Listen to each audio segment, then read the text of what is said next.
Good morning, and thank God it's Friday. Certainly a fun Friday or a funky Friday, depending on how you have planned and purposed the day. For me, I'm going to make sure it's a fun Friday, and I know that some of you have even had your things packed already, ready to fly off right after work to wherever you have to go, maybe to meet family, to meet with loved ones, or to meet with friends, or perhaps where you work, your place of work, or whatever, has something planned for this weekend. For us here in Adwa TV, this weekend we're going to see the consecration of the African Bishop elect. Yes, we are planning everything. I mean, you've seen the ads. People are going to troop in here. This place is going to be filled with not just any people or manner of people. We are going to have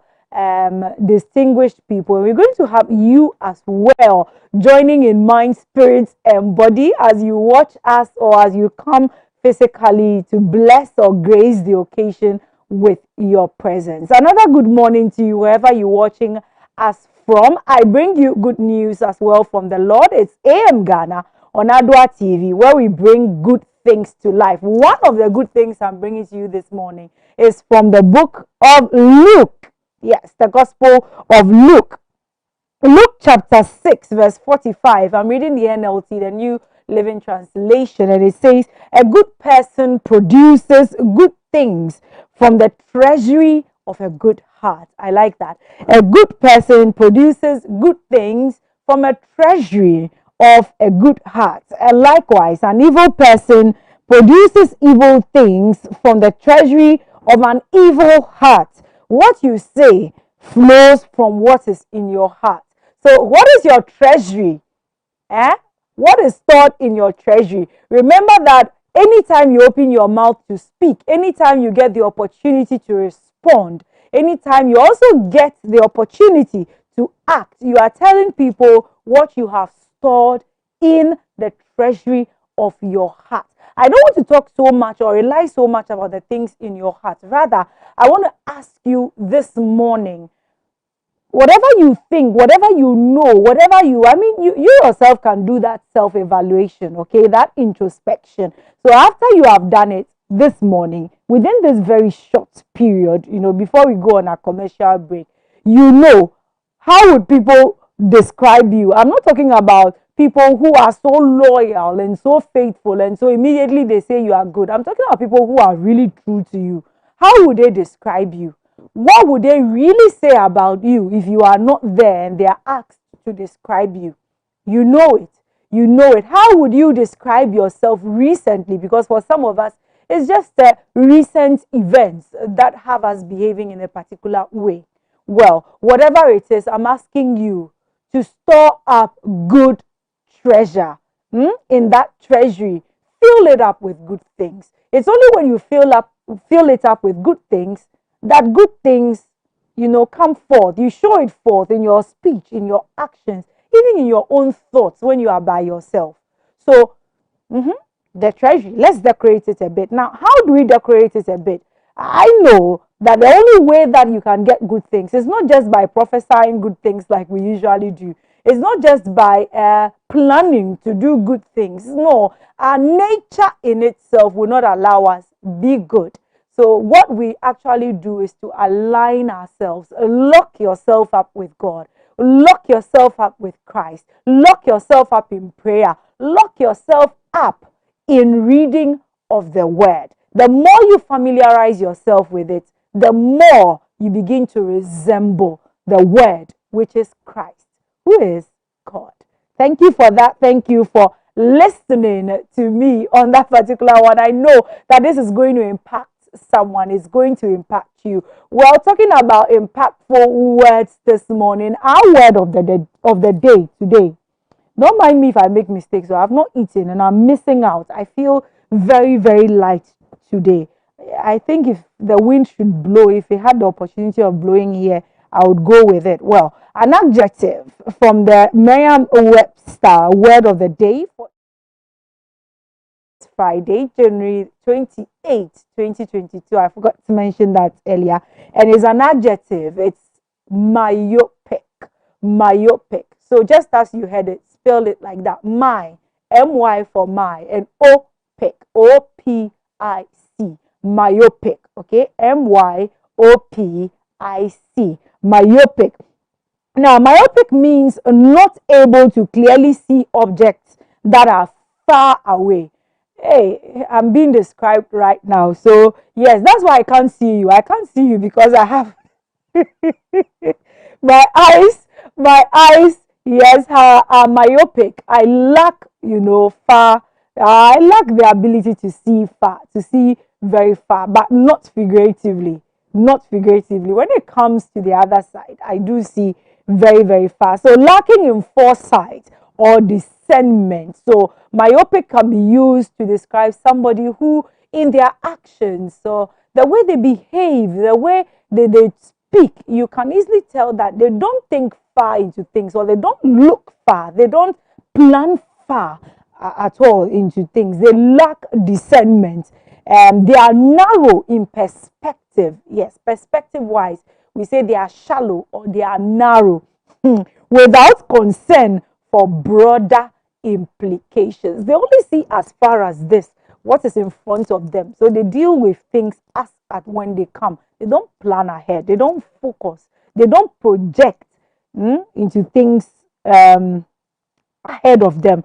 So examples are the protective eye surgery has been approved for myopic patients. I think I need to see the doctor on that. But more examples, the mayor's proposal to build a casino to create jobs in the economically distressed city has been criticized as being myopic. So creating casinos, I see how it will be myopic because you want to create jobs, but people will start losing money because casinos, it's for gambling. So people will start losing money, and then we get back to the starting point. So it is myopic. Other examples from Gabriel Ula of the Vanity Fair. This statement was made 21st of July, just last year. 3 years ago, when Chef Gerardo Gonzalez announced that he would leave New York for a hotel gig in the Caribbean, some probably wondered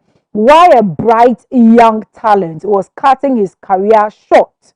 I always try to resist the myopic view of things, Gonzalez says, from the Grand Cayman's Palm Heights Hotel, which granted him carte blanche to reimagine what a dining program should look like in a luxury resort. Did you know? Let's look at a little background. Myopic is a condition in which visual images come to a focus in front of the retina. We discussed retina, some eye issues here on Tuesday. So by now, I believe you should know what retina is. So retina, if you don't know, is a part of the eye, somewhere in the eye. You get it? Good. So resulting in defective vision of distant objects. Those with myopia can be referred to as myopic, or less formally, we say they are nearsighted. So I'm nearsighted, can't see far. Myopic can also describe someone who has trouble seeing things from a different perspective or considering the future consequences before acting. Myopic and myopia come from the Greek myops, which is based on main, meaning to close.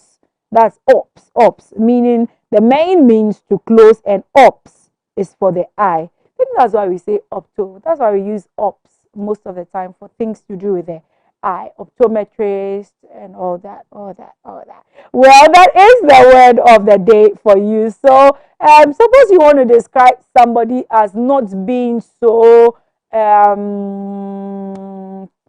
somebody who doesn't really picture things in the future. They don't really sit to plan ahead, long-term results and all that. Well, myopic is the word this day. Go ahead, spice up your language this morning. Use myopic. I mean, use it where it applies. Don't go misquoting me. I don't want any calls or any messages that I'm giving you words and you are misusing them out there. On that, I think that's a cue for going on a break. We'll be right back with more. Of course, my newspapers are ready, so we'll dive into them right after this break.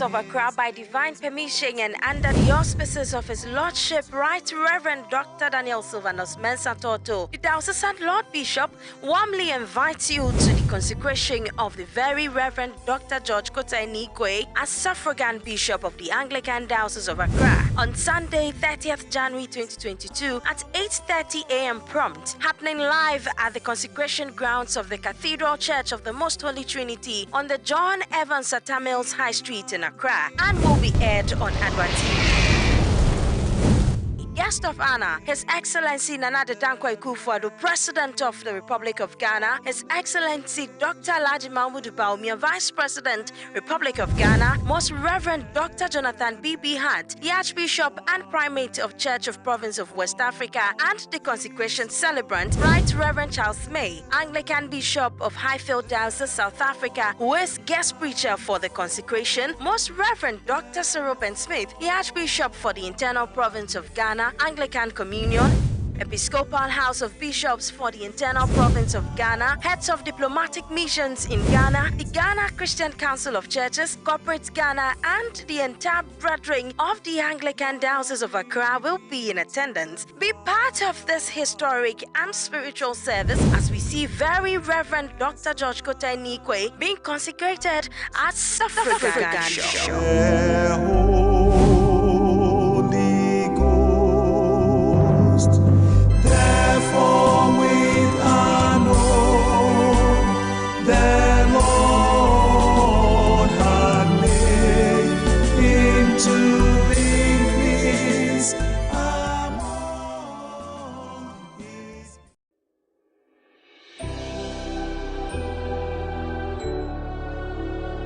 Welcome aboard the safest airline in Africa.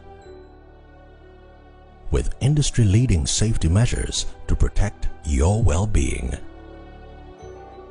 The first in Africa to earn a diamond standard of safety.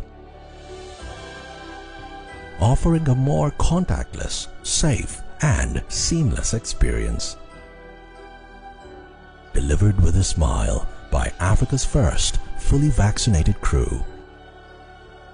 Creating special memories that bring the joy back to flying, so you can continue making memories with your loved ones.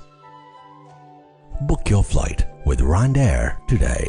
RwandAir, the safest airline in Africa. RwandAir, fly the dream of Africa.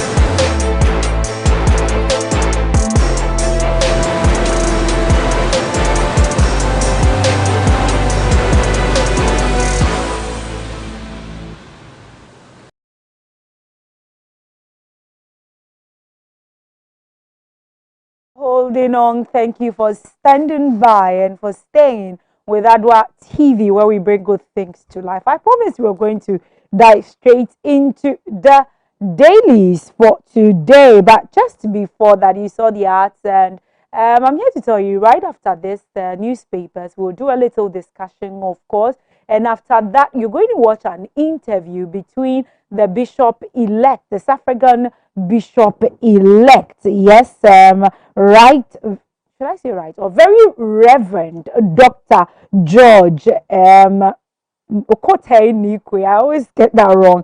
Okay, so Very Reverend Dr. George Kotai Nikwe, the Suffragan bishop-elect. So You know about what is happening here on Tuesday. I've mentioned it earlier before the break. So we are going to delve into him. Pep is going to host him. So keep staying on. There's more. Yes, juicy information as always. But before that, what juice can we squeeze from our newspapers today? Truth and accuracy is what the Daily Graphic always promises. And this is what they have for us today.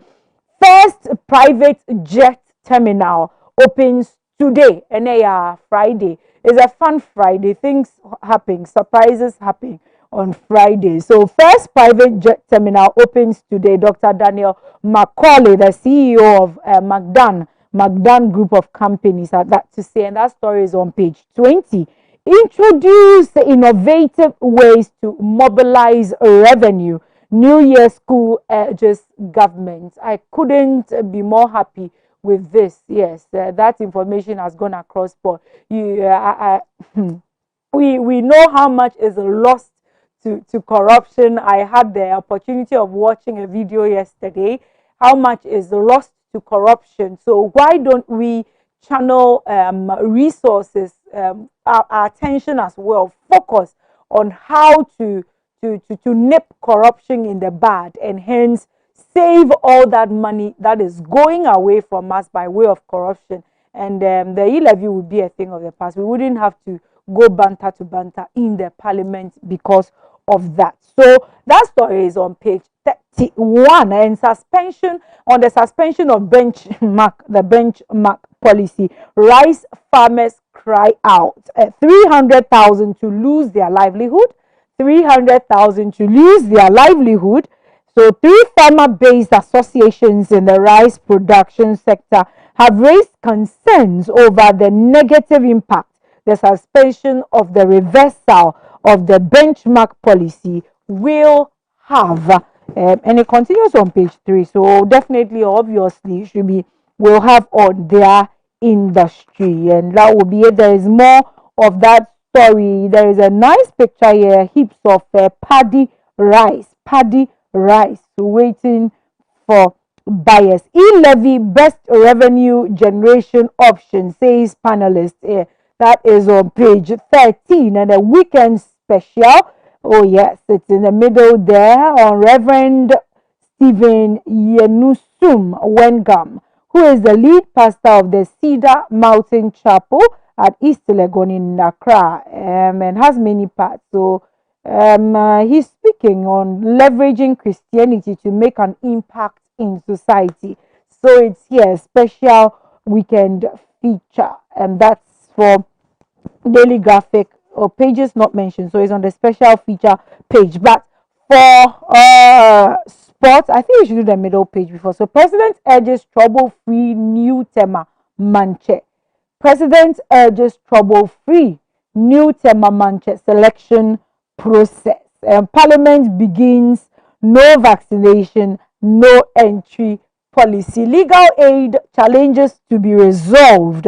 That is from Attorney General Mr. Godfred Yeboah Dame. Okay, so that's it for the middle spread, pages 16 and 17. And for sports, can Gambia stop Cameroon?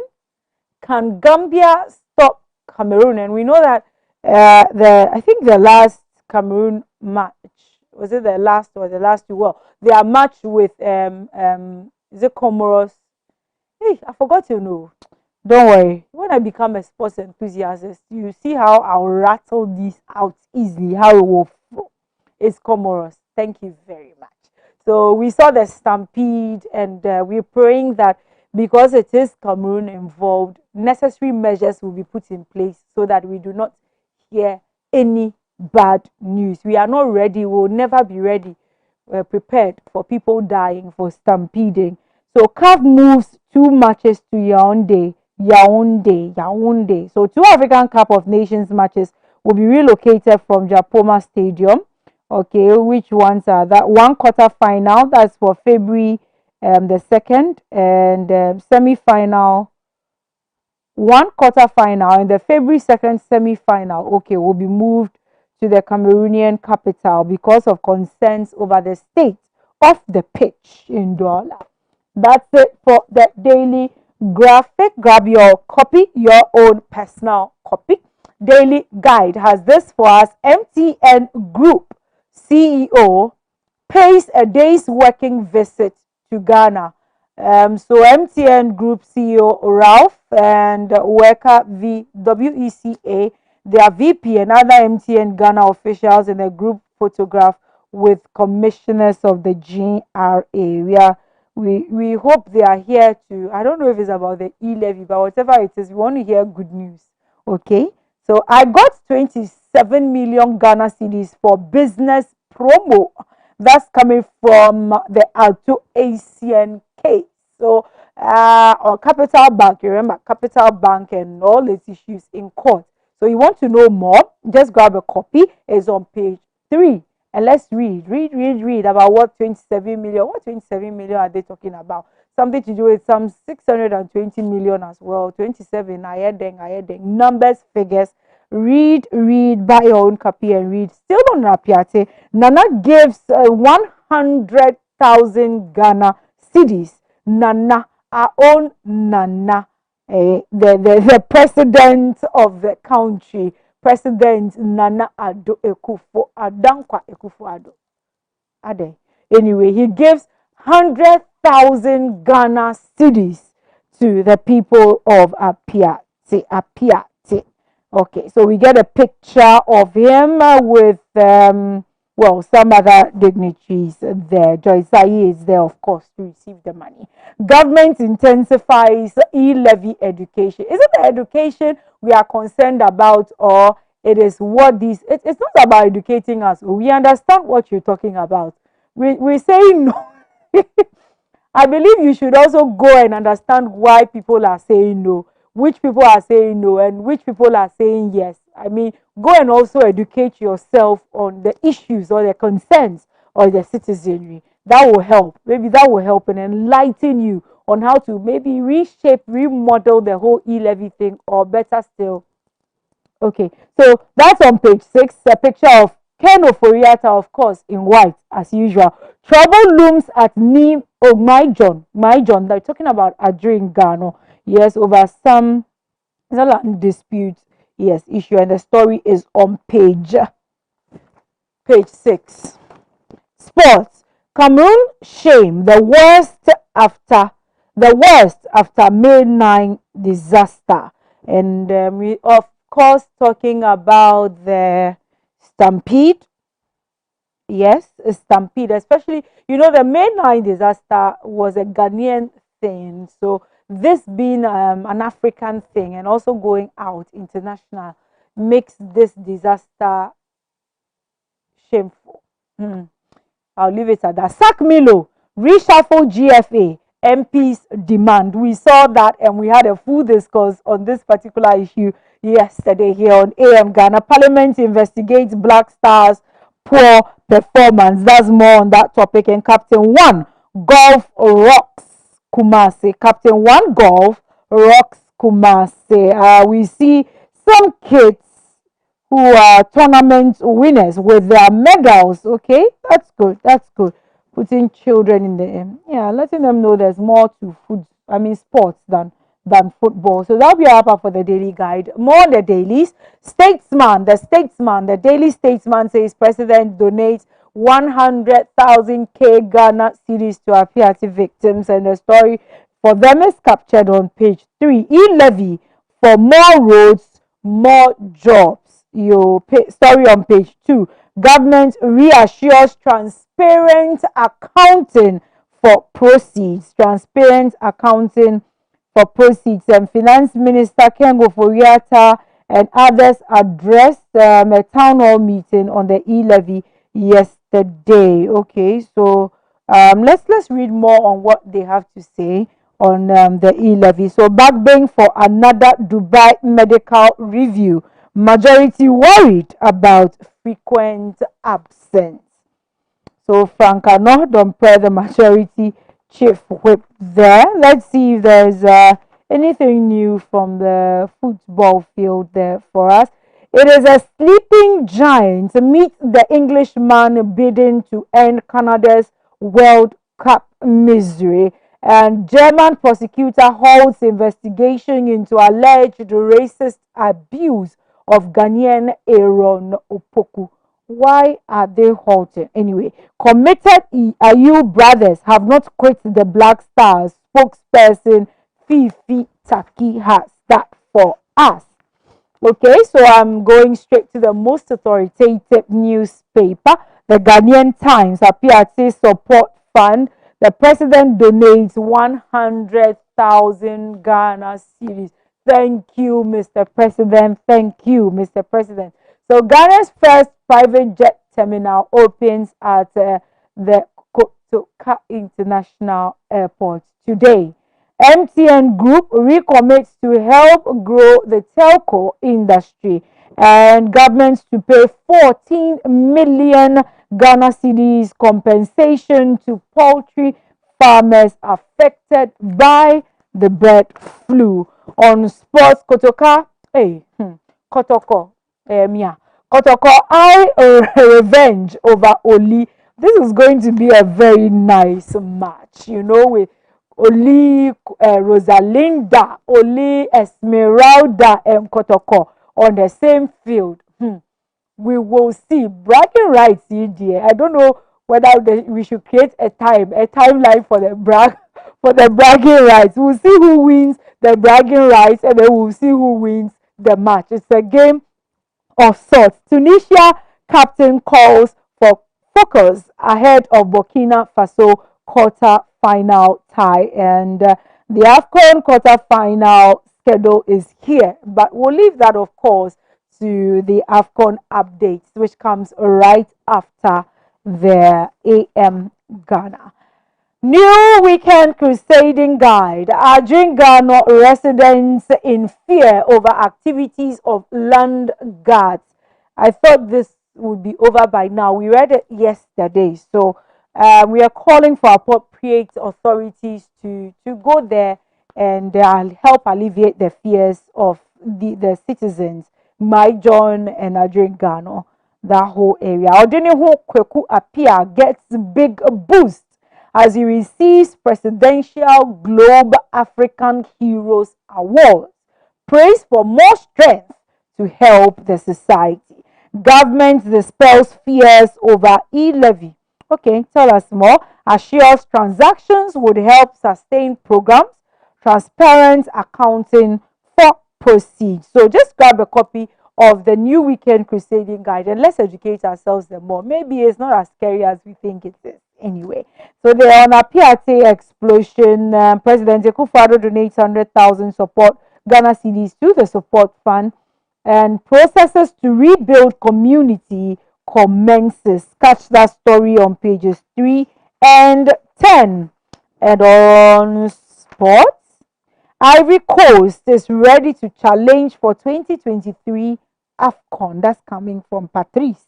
Okay, so Novak Djokovic set for return to action in Dubai after missing the Australian Open. We had issues to do with his visa and all that. I love tennis, but I support Roger Federer, so Djokovic is not really. Federer and the Nadals are my favorites there. Okay, so the Chronicle, of course, I have to prepare myself to mention Nkongo Wesizwe, Sphere of the Nation, the true independence, says on e-levy. E-levy will be used to build first-class roads.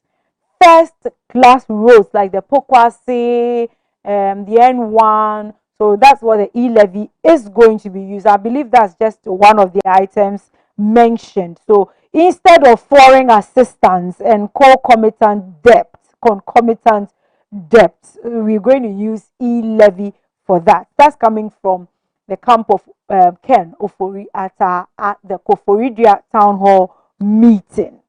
Cop allegedly rapes 17-year-old in custody. Hey! Okay, I leave it there. Land guards squeezing blood out of Adrian residents. That's also there. Tobinko offers scholarship to 20 Apiati students. Oh, that's very, very good. That's laudable. You've done a yeoman's job. So more, we're praying for more in this month so that you extend the 20 to 50, the 50 to 100, 100 to wow. That's very good. Leadership by example, as president also donates 100,000 or 100K Ghana cedis to Apiate Support Fund. And on sports, Kotoko Olympics lock-ons at Babayara today has faced King Faisal in Accra. So Katie Hammond rips into former Black Stars coach Milo. Adriana hosts Bichem United at Ajimambedu Park. And there's more on the Ghana Premier League fixtures. I hope. Oh, that will be an AFCON update. So let's see. Friday, that's today for Kotoko and Oli. Saturday, tomorrow, that's Adriana and Bichem, Hearts and King Faisal, Chelsea and Accra Lions, Wafa versus Gold Star. Hey, a whole lot. Ash Gold and Dreams. Then Legon Cities versus 11 Wonders, RTU and Karela, Mediama and Sharks. And that will be it for my newspaper review. The headline, sorry. Not living without this quote, Matthew 5:33. Again, you have heard that it was said to those of old, you shall not swear falsely, but shall perform to the Lord what you have sworn. So whatever you have sworn, whether as Black Stars, whether as president of any organization or perhaps of the nation, whatever you have sworn, abide by. And that's a wrap up for the newspaper highlights. We'll be right back after this break. Thank you.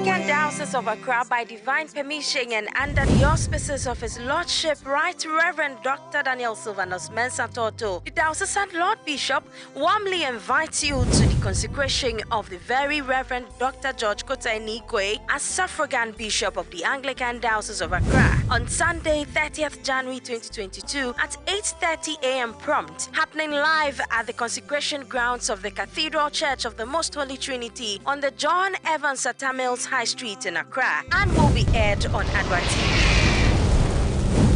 Guest of honor, His Excellency Nana Dankwa Akufo-Addo, President of the Republic of Ghana, His Excellency Dr. Alhaji Mahmoud Bawumia, Vice President, Republic of Ghana, Most Reverend Dr. Jonathan B.B. Hart, the Archbishop and Primate of Church of Province of West Africa, and the consecration celebrant, Right Reverend Charles May, Anglican Bishop of Highfield Diocese, South Africa, who is guest preacher for the consecration, Most Reverend Dr. Cyril Ben Smith, the Archbishop for the Internal Province of Ghana, Anglican Communion, Episcopal House of Bishops for the Internal Province of Ghana, heads of diplomatic missions in Ghana, the Ghana Christian Council of Churches, Corporate Ghana, and the entire brethren of the Anglican Diocese of Accra will be in attendance. Be part of this historic and spiritual service as we see Very Reverend Dr. George Kotai Nikwe being consecrated as Suffragan Show.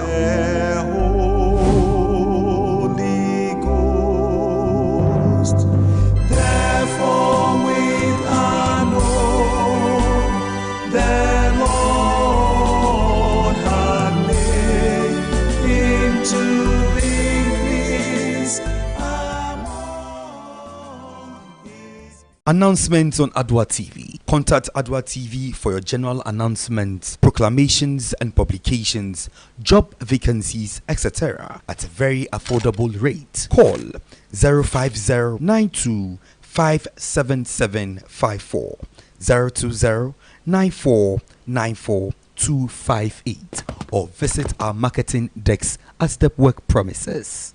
Adwa TV, bringing good things to life.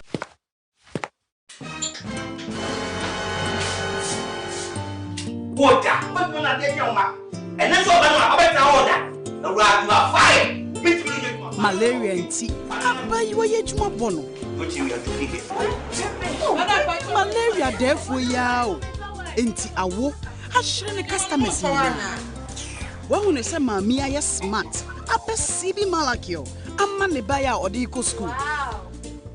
She se aduane si berry market chi ni malaria nti a ontimi ni. Onia ent na ho ema we mu biara to wo. Se wo ye malaria test na ebi wo mu a edre bede wa ene CB Malakio. Ye di nu na ne hahama na akeka bom asone so aye CB Malakio. Edre wo so de enya nyonkra o. Aye tata she. Edre yi nyema apemfo. Abate a woma womanfo. Ene nkwada a woni mfie dumie. Suziana. What would you with here? FD ahwehwe saa ejedie nkrato yi mu agye atomu se enye.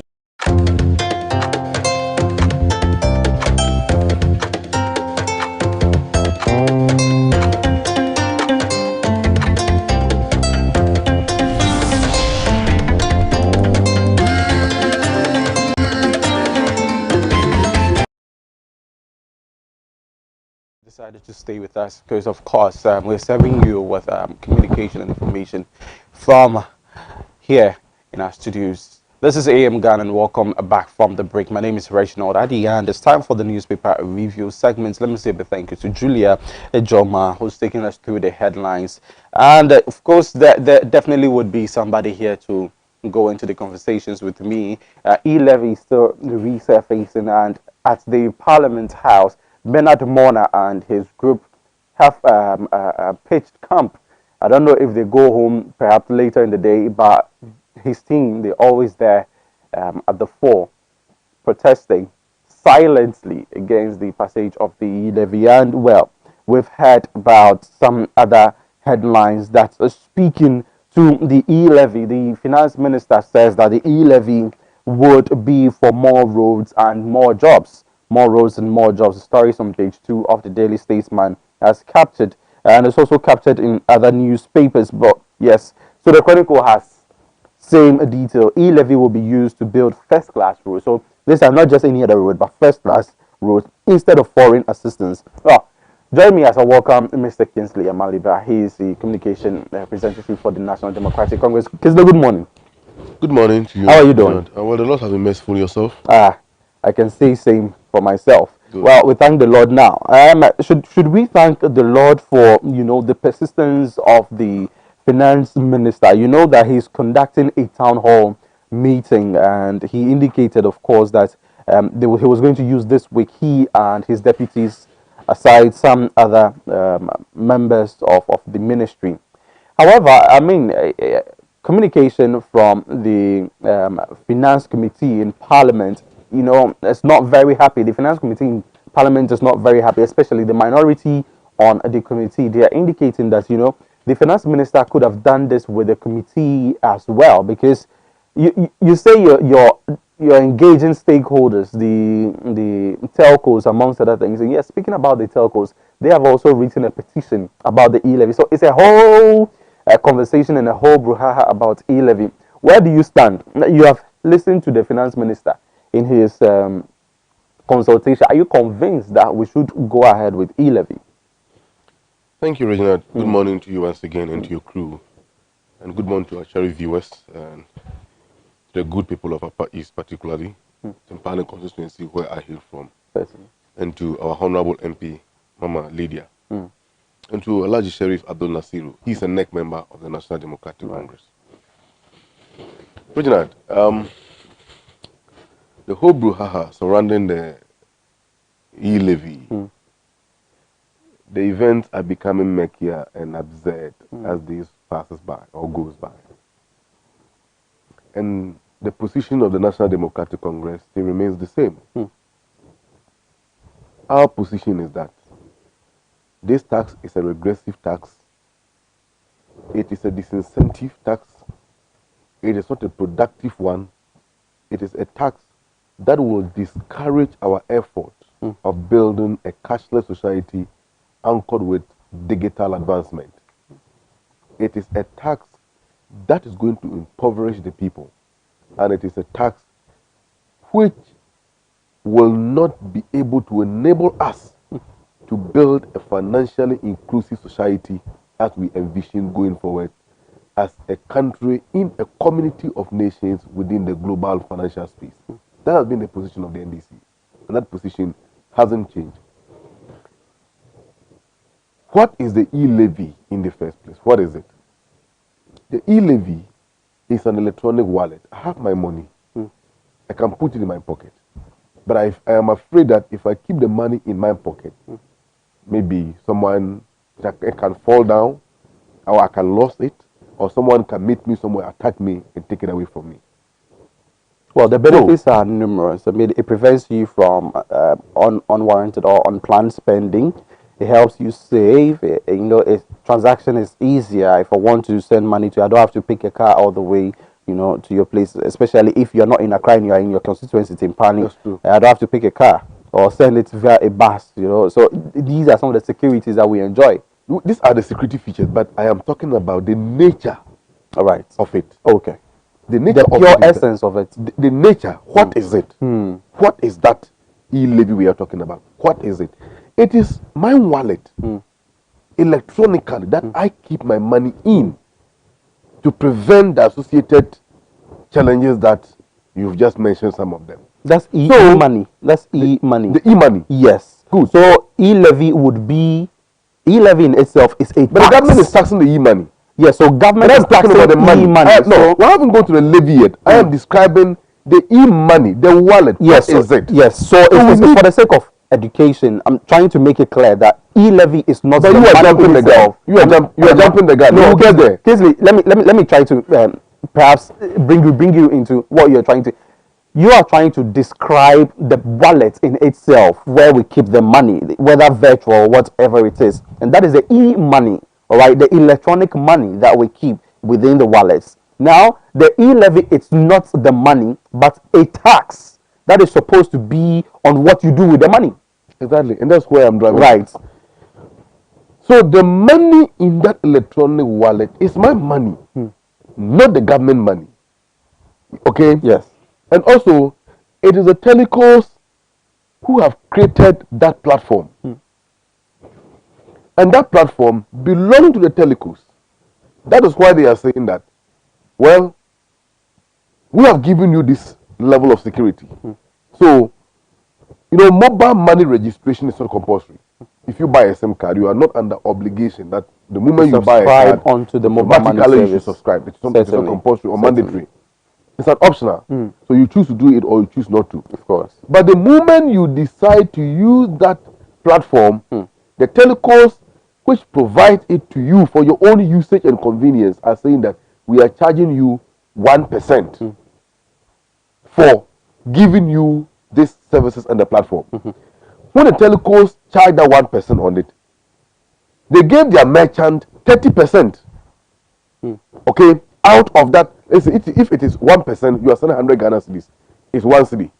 That 1 cedi, the telecos as an entity take 70%, which is 70 pesos, and give the 30%, which is 30 pesos, to their merchant.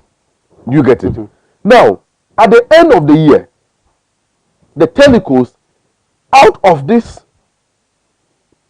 transactions that they make from the client, they pay corporate income tax to the government. Of course. Which means the 1% that I give to the telecos for giving me that platform to use, they pay tax on the money I have given them. You understand? Of course. They pay tax to the government. And don't forget that, be it a corporate entity, whatever, whether they are selling services or they are selling a product, at the end of the day, the taxes they pay to government, you and I pay the tax. Because that tax includes their profit and everything. And the profit they make it from the consumption by the final consumer. So it is a fee that the final consumer pays from enjoying the services or consuming the product. That is where they also make their profit from and pays government. So in effect, we pay money to the government through the corporate organizations. Rational, you can put that argument. Of course. Now, I keep my money in my electronic wallet. Government is now saying that the money there is my money. It is not a profit. I haven't transact any business with that money to make a profit out of it. No, that money is my personal money. And mind you, that money, tax have already been paid because here, as you said, at the end of the month, management gives you something. And when before that money hit your account, there's what we call gross income and net income. The gross is the total income on your payslip, but the net is what actually comes to your pocket. So if you are giving 1,000 Ghana cedis per month, at the end of the day, you may end up taking less than 840 a little less than that, of course. Your slate will be paid, your income tax, other relevant dues will be paid. Of course. You understand? You belong to a union, all those dues will be deducted. So what comes to your pocket is your net income. Means every tax has been already taken. And now when you decide to pull that money from your bank account into your mobile money wallet for convenience by virtue of your day-to-day transactions, government is saying that the moment you move the money from your bank account into your mobile money wallet, your pocket, I am meeting you halfway, 81.75. But that is one of the exceptions that the finance minister came up with in the recent review. We will come to that. Yeah, it's one of those. I'll come to what happened in Koforidua. Okay. You understand? All right. I'll come to what happened in Koforidua yesterday. Tell us. You understand? Government is saying that I am taking 1.75 from it. It's too early a day. I don't want to use certain words, but it is simply irrational. Okay. But I want us to establish that it has been indicated by the finance minister in the reviewed e-levy policy that transfers from an account of an individual user to another account of the same user will not be taxed. Be that as it may.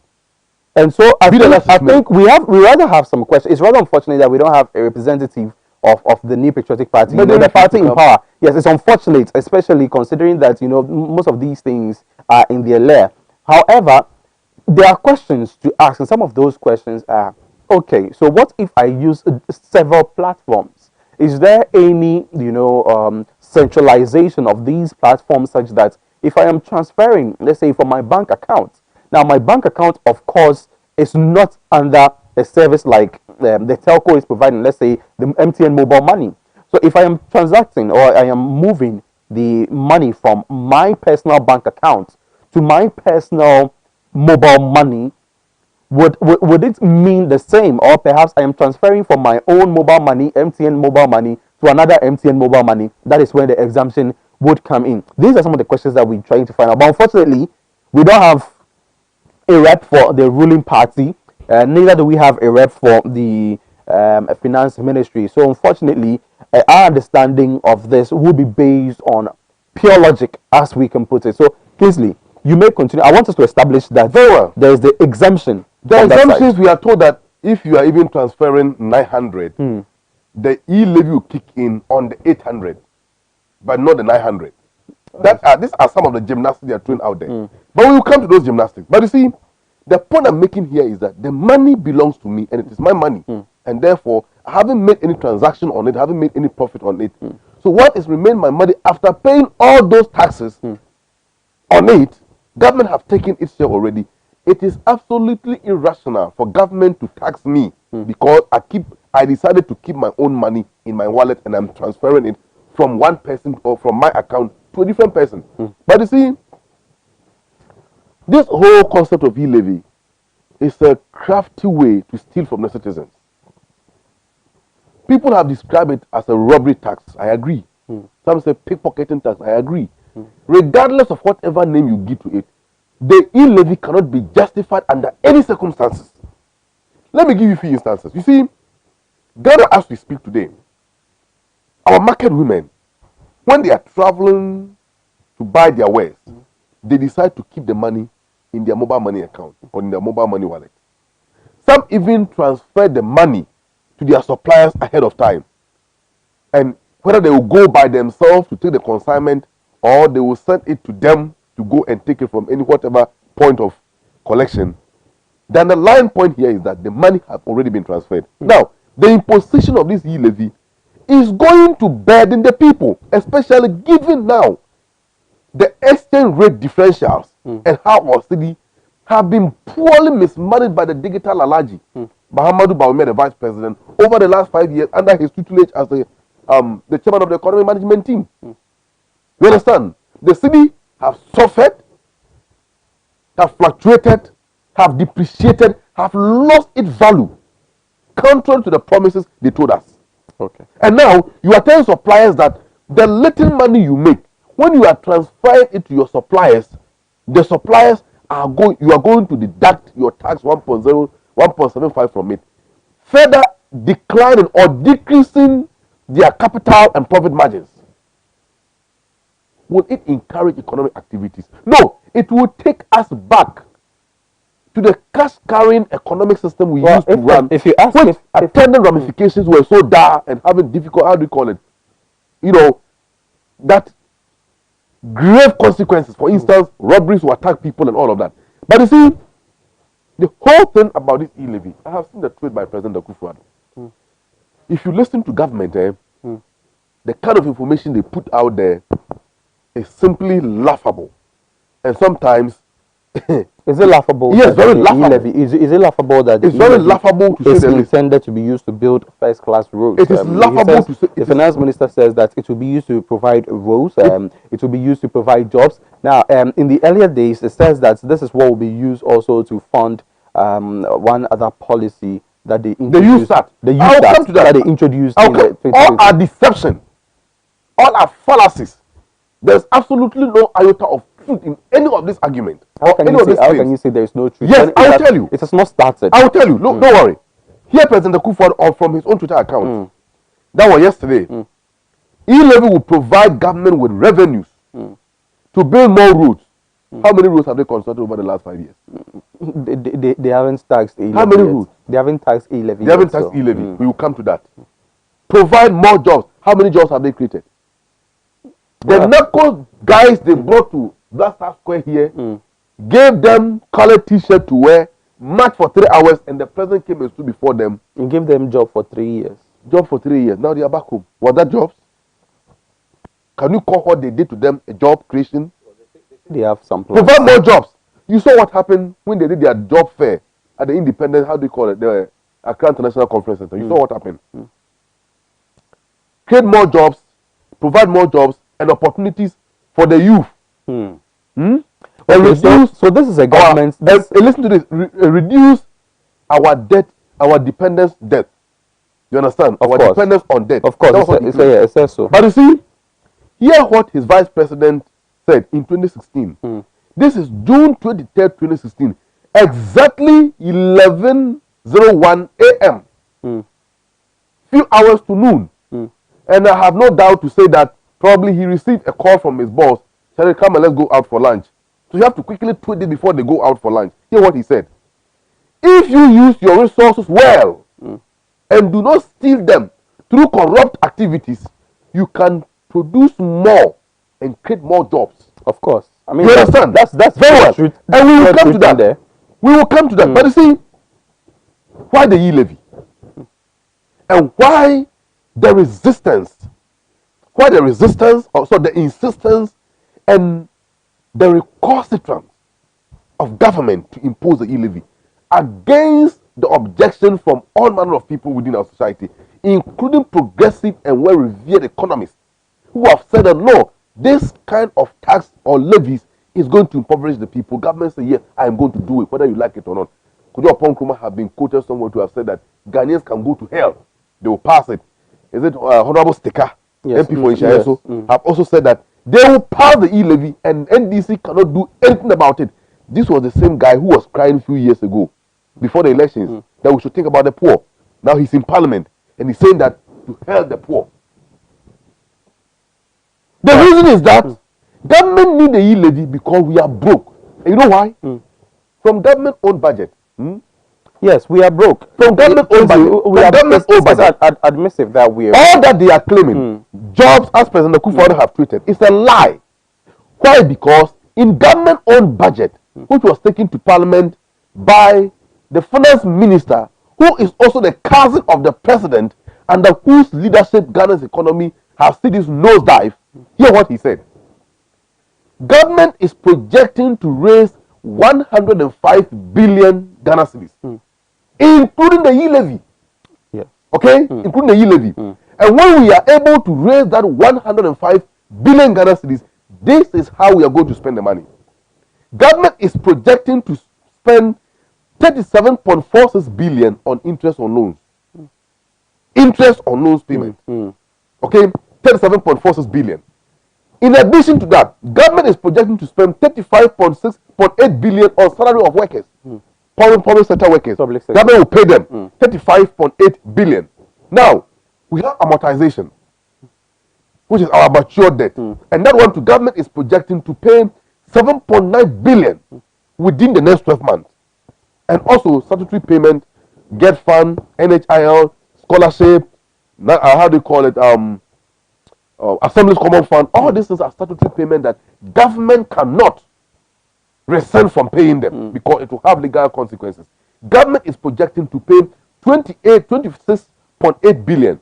Now, if you sum up these four items, it gives you 107.9 billion. Government is projecting to raise 105 billion, including if e-levy is allowed. You understand? 105 billion. But these four line items have already exceeded the budget by 2 billion. That is why the finance minister is saying that within the next 12 months or within the 2022 fiscal year, government is going to borrow additional 35 billion Ghana cedis. Reginald, if government is unable to do that, I am telling you, they will not be able to pay salary of workers by the next 2 months. They can't pay.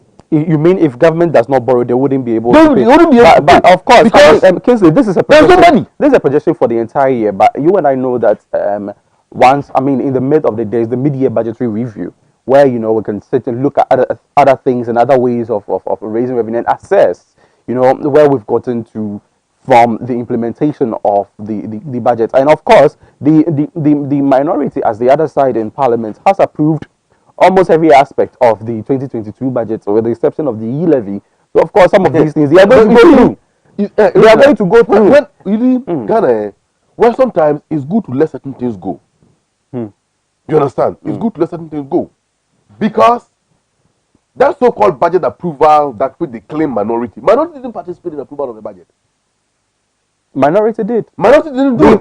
The minority leader indicated. The minority leader indicated on Tuesday that aside everything. Hold on. This one I can speak to it. The minority leader Haruna Idrisu himself indicated that was when he was kicking against the business for the week that was presented by the Parliamentary Business Committee, and he indicated his disappointment as to why the e-levy is not in the business of the week. He indicated that together they have been able to pass almost all aspects of the budget, 2022 budget, with the exception of the e-levy. And the e-levy was in hold, and so they went on that recess. So he was expecting that the e-levy would be in the business for the week. Very well. But if you say... That can be understandable, but let me tell you my version. What understanding can you pick from this? You have a version. Fine. When the debate of the budget was concluded, I think, on the 17th of December, so, which was a Friday, where the majority side group staged a walkout. Yes. In fact, the whole parliament was in session. Everyone was present until they decided to walk out. The minority side, the NDC side of the house, stayed in. And with the speaker, the budget was rejected. The following day, or the following sitting, they came in without the minority. In fact, for the record, I was in parliament. No minority member entered his attendance in the attendance book. Go and check the record in parliament. They came in and decided to even bring an impersonator to add to their numbers and claim they have approved the budget. When the right honorable speaker, Abamagwe, returned from his trip, his first meeting in parliament, you hear the language he used and how he described what happened on his absence. You see, we decided just let it go. For the sake of national cohesion, just let it go.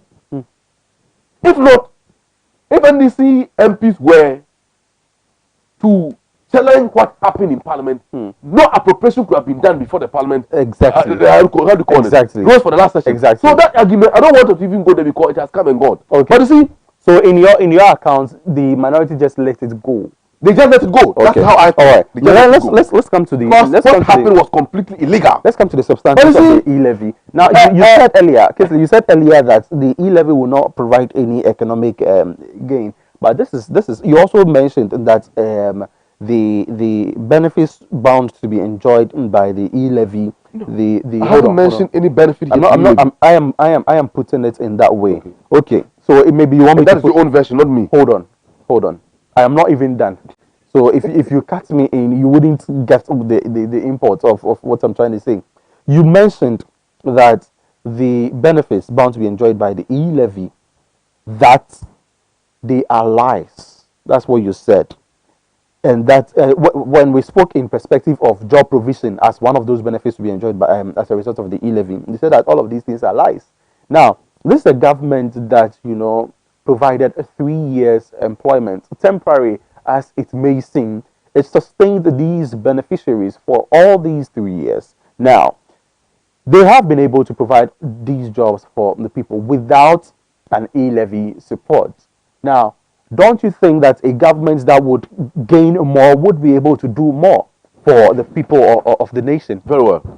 Government would gain more, will be able to do more. Exactly. Let's look at MPP in retrospect for the last 5 years. Before they came to office, they told us that they are not going to borrow. Alhaji Muhammadu Bawumia, the vice president, vice presidential candidate then, told us that he has been a deputy governor at the Bank of Ghana. The money we need to develop this country is here. And therefore, we don't need to borrow. He even proposed that we just need to build toll booths on the major highways. We will raise enough revenue to build the roads in the country. Where are the toll booths? Let's put that aside. Before they came to power, because of, Rawlings's government, before they were leaving office, the total debt at that time was $5.6 billion. MPP came and said that figure was that they cannot even mention it. Because of that, they took us to HIPIC and dumped us there for almost 5 years. Immediately after HIPIC, our debt were cancelled by the multinational, how do you call it? The powers that be, the countries and then organization we borrow from. But before Kufuor left office, he moved our debt within 2 years from 0 to 9.5 billion Ghana cedis before he left office. Mers and Mahama came, and the debt shoot up from 9.5 billion to 120 billion before NDC exit power in 2016 or 2017, January 7th. Then candidate Akufo-Addo of the New Patriotic Party had issues with that. I have his video on my phone here. What are you driving at? Yes, I am driving at something. I just want to let you know where we were and where we are today. Akufo-Addo had issues with that. And he said NDC must be kicked out from office because we are mortgaging the future of this country.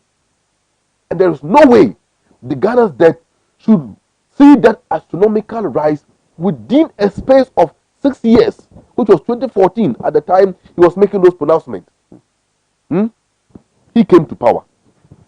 The total debt from Kufuor to Mahama, 3 presidents, okay, within a space of, say, 10 years, if you may, was 120 billion.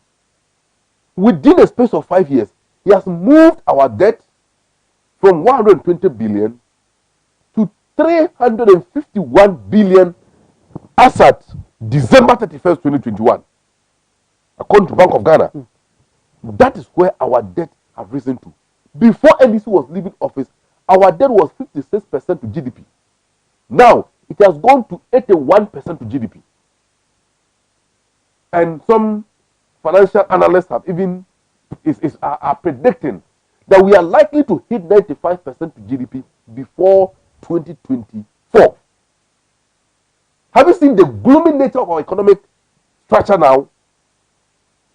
That is why government, in fact, the acceptable debt ceiling to less developed countries like Ghana should be the 70% to GDP. At most, should be 70% to GDP. Now we are 81, 82% ratio to GDP of our debt. You see where we are now? So government cannot borrow again in the world market, in the world financial market. And they come around to tell us, oh, you know something? We are here because of COVID. That's a lie. Another bare-faced lie. You see, this government, they are a group of deceptive, well-trained people. Kinsley, you said that the history that happened yesterday. You said the history you are taking as to, I'm still trying to get the import, because you said that the history you're giving us and all that is going to give us reason why, because we spoke about a government that has, but of course you've linked it to the borrowings. Now we are where we are at. Should we leave it there? Should we continuously borrow? They are saying that it would aid in allow me to tell you why instead of foreign assistance and concomitant. It is not true. So allow me to tell you why I'm saying it's not true. You get me? So look at where our debt is. And what happened yesterday at Kufurudia was a shambolic exercise. And I'll come to that in a moment. But you see, before this government came to power, I'm sorry, I have told you before they came where we were. And then, and let me add this. All those monies they have borrowed, over 250 billion, none of it have been used in investment that will enable us as a country to recoup the benefit and pay the loans. They haven't done that. They have spent all those monies in consumption. But now, this government is asking for more money. Do they deserve it? That's the question we need to ask. Do they deserve the money? If yes, why? And if no, why? Okay. Whatever be the case, say why. What's your answer? Fine. They don't deserve the money because, one, I have told you the amount of money they have borrowed. 250 billion so far. Nothing to show for it. Let's put it aside. Before Mahama and Mills left office, the oil we got, the Oil Revenue Management Act, imposed a statutory duty on the state to reserve 30% and divide the 30% into two for good reason. 70% will come and support national budget and government expenditure. 17% will go to what we call stabilization fund. And that stabilization fund was more or less a contingency fund crafted out of the oil revenue to kept aside so that in case of emergency, we can use it. You understand? And the 13% is kept for the next generation, which we call the heritage fund. Yes. Before Mahama left office in December 31st, 2016, January 7th, he handed over. We had approximately $300 million in the stabilization fund. When COVID struck, President Kufuor sent his cousin Ken Ofori-Atta, the finance minister, to Parliament to plead with them, our honorable members, who are the rest of the people, to allow them to use that facility. Mind you, the money belongs to the people of Ghana. They allowed him, and he went and took $250 million from the stabilization fund. In addition to that, IMF, so the World Bank quickly gave them $100 million. That gives you $350 million, right? IMF made a credit facility, rapid one, available to countries which might want to access it. Government quickly went there to borrow $100 billion. They later went for additional $1 billion, making it $2.350 billion. All right, Kinsley, okay? we will be wrapping up. This is the money they have got. We should be wrapping up. Now, the development from yesterday's Kufurudia Town Hall meeting, Honorable Esla Owusu says that regardless the opposition to the e-levy will be passed. Now, Ghanaians want to, hear or receive some assurance that, well, we are in the current administration under the NPP. What would you do? What would the NDC do? Should they come into power in the maybe near or far future? Reginald, yes. I cannot sit here and preempt anything. However, I have no doubt at all on my mind, given the position and the expressions and the posture of the NDC leadership. Can you be brief on this one? The future NDC government, I have no doubt. Okay. And I'm speaking from personal opinion that I have no doubt that the future NDC government will scrap this e-levy, even if they try everything possible to push it through. Right. But you see, I heard our honorable minister for communication, Osno, who said that, look, we need to pass the e-levy by all means, because the e-levy will give us enough resources and reduce us from going to countries to borrow. And she started UK. She has forgotten that in UK, the Prime Minister doesn't drive 48 convoy. Simply because he's going to office. She has forgotten that in UK, the Prime Minister uses bicycle. He uses a saloon car. She has forgotten that in UK, the Prime Minister doesn't bath in the skies. Okay. The Prime Minister doesn't engage in that profligate expenditure for the people. I think I get the so the money they are used, they have gotten, they are going to use that money to engage in profligate expenditure. In fact, time didn't even allow us to come to the corrupt activities associated with this government. Okay. And if those money were to those leakages were blocked, remember that we don't need this e-levy. Great. Government have overspent. They only need to come to the people and pick from our pocket. We must resist them, or even if they push it through, all Ghanaians should stop using the e-levy, stop using the electronic platform until the good times returns back again. Let's see what Ghanaians would actually revert to if indeed the e-levy is passed. As it stands now, many Ghanaians are crying, begging that the e-levy should not be passed. I don't know what you think, but you can share your thoughts with us on our live stream on Facebook, TV Ghana. Mr. Kingsley Amaliba, communication rep for the National Democratic Congress, has touched on the aftermath of the Koforidua Town Hall meeting by the Finance Ministry. I don't know what you have learnt from the Finance Ministry so far as the passage of the e-levy bill is concerned. We hope that government would pay a listening ear to the citizenry. While we are in seasons where we would be pushing a bit further in our growth as a diocese here in Accra, the Anglican Diocese of Accra would on Sunday be ordaining the Suffragan Bishop, Very Reverend Nikwe, and Reginald Robertson has taken the pain to have a conversation with the Suffragan Bishop-elect, and we would be bringing you that right away after this break. Don't go anywhere. Do stay tuned with us.